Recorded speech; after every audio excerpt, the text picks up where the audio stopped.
नमस्कार मित्रांनो, तर तुमच्या मोबाईलमधून तुम्ही रेशन कार्ड एका मिनिटामध्ये डाउनलोड करू शकता। आता सरकारने डिजिटल रेशन कार्ड आणलेले आहे, ते कशा प्रकारे तुम्ही तुमच्या मोबाईलमध्ये डाउनलोड करू शकता हे आजच्या व्हिडिओमध्ये मी सांगणार, त्यामुळे व्हिडिओ पूर्ण बघा। चॅनलला अजून सबस्क्राईब केला तर चॅनलला नक्की सबस्क्राईब करून ठेवा। चला तर बघूया डिटेलमध्ये। तर हे मेरा रेशन 2.0 हे नॅशनल इन्फॉर्मेटिक्स सेंटर यांच्या थ्रू हे लॉन्च झालेलं आहे। तर ॲपमध्ये इथे बघू शकतात वेगवेगळे स्क्रीनशॉट इथे दिलेले आहेत, जसं की आपल्याला लॉग इन करायचं आहे, त्याच्यानंतर आपण मेंबर ॲड करू शकतो, रिमूव्ह करू शकतो, त्याचे फोटोग्राफ असेल, त्याच्यानंतर डिटेल्स असतील, जन्मतारीख असेल, जे काही डेटा असेल ते अपूर्ण राहिले असेल तो सुद्धा इथे आपण फिलअप करू शकतो। प्रत्येक गोष्टीवरती मी नवीन व्हिडिओ आणतोय। चला तर मी मोबाईल स्क्रीनवरती ह्या स्टेप्स कशा करायच्या आणि आपलं रेशन कार्ड कसं डाउनलोड करायचं ते व्हिडिओमध्ये मी सांगतोय। या ठिकाणी माझी मोबाईल स्क्रीन मी ओपन केलेली आहे।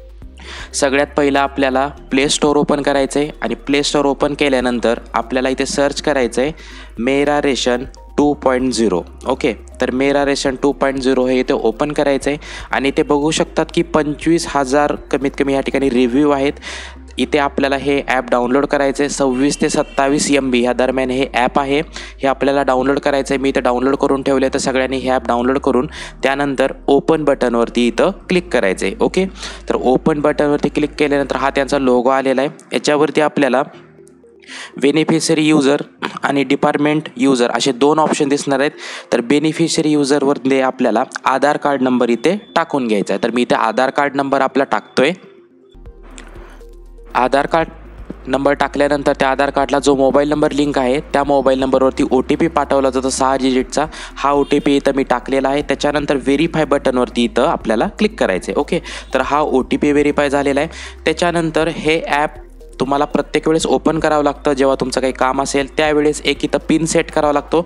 तर तुम्हाला इथं पिन सेट करायचं असेल तर तुम्ही 4 डिजिटचा पिन सेट करू शकता।